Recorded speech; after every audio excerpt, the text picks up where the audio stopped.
Is it possible the U.S. will ever be seen again as a desired destination for clean energy investments? Well, the interesting thing is that it still remains a significant opportunity for clean investment, both in the U.S. and internationally.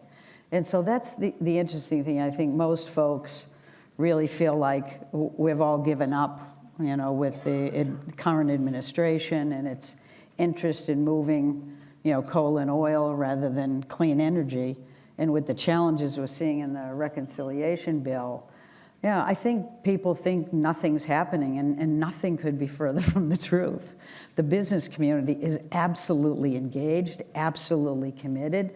There's good reason for that from a business perspective, as clean energy really makes a lot of money. It makes huge sense. Now, the good thing from my little perspective is it also helps to keep the air clean and our water clean, which I think is very good. And so there's been lots of studies recently, Vanessa, that is looking at, so where is the business sector? And frankly, the business sector is all in. I'm not depressed about the business community. In fact, I think they are a pillar that we have to continue to build on at a time when the federal government isn't interested in doing that. And so as you may guess, I'm disappointed in the current administration, but I couldn't be more excited about the way business is handling themselves. I have a lot more questions on business for sure, but on the U.S. government, obviously the U.S. has been historically one of the main shareholders in many development banks and historically a big donor, but obviously President Trump has reversed course on climate policies and on funding.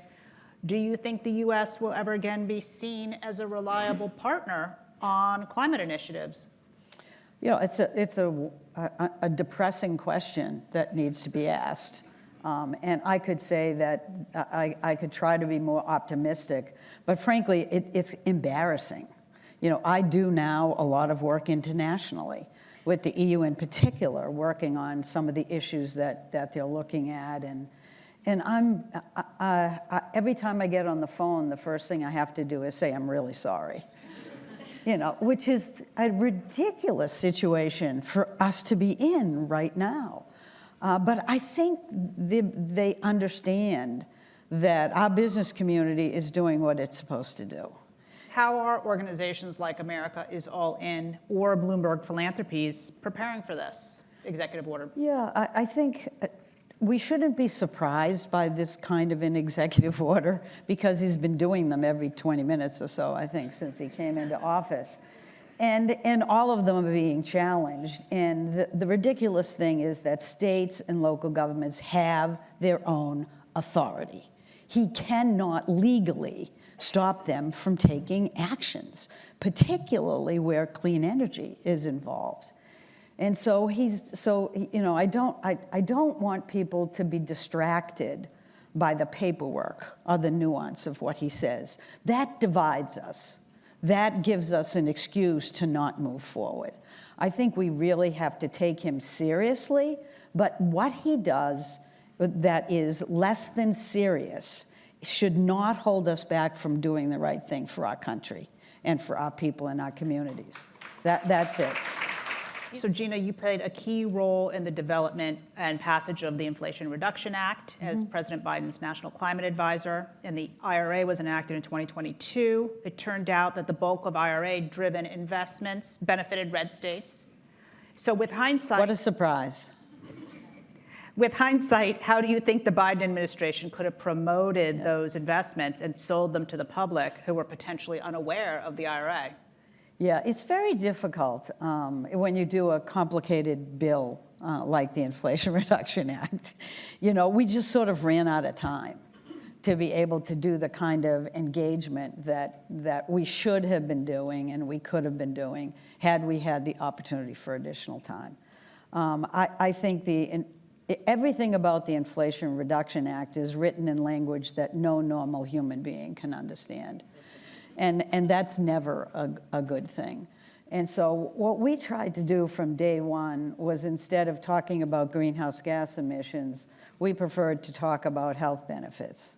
We preferred to talk about clean water and clean air. We preferred to talk about counting the jobs that clean energy would deliver, and most notably, the impact it would have on families. Talk to me about how it's benefiting people's health. Tell me about how it's giving us clean water and clean air. Talk to me about the 7 million people that die every single year because we can't figure out how to stop emissions from being spewed into the atmosphere. Tell me about that. That's what I care about. And that's what we tried to do with the Inflation Reduction Act, is really just keep haunting people with the opportunity framing that they could grab instead of running away from the challenges that we are facing. As a little minor plug here, which is very blunt, it's not minor, go out and talk to folks on the Hill. Don't let them go and tell them, allow yourselves to go quietly into the night, right? Talk to people. It's not there's a ton of Republicans that are waiting in the wings to be able to figure out how they can get the courage to speak the truth. The money's going to Republican districts. 80% of the money is going to Republican districts. And they're all just sitting around trying to figure out how they can honestly make clear, concise decisions about things that are clear and concise. So let's keep pushing. Let's get them to actually move in the direction that we all need.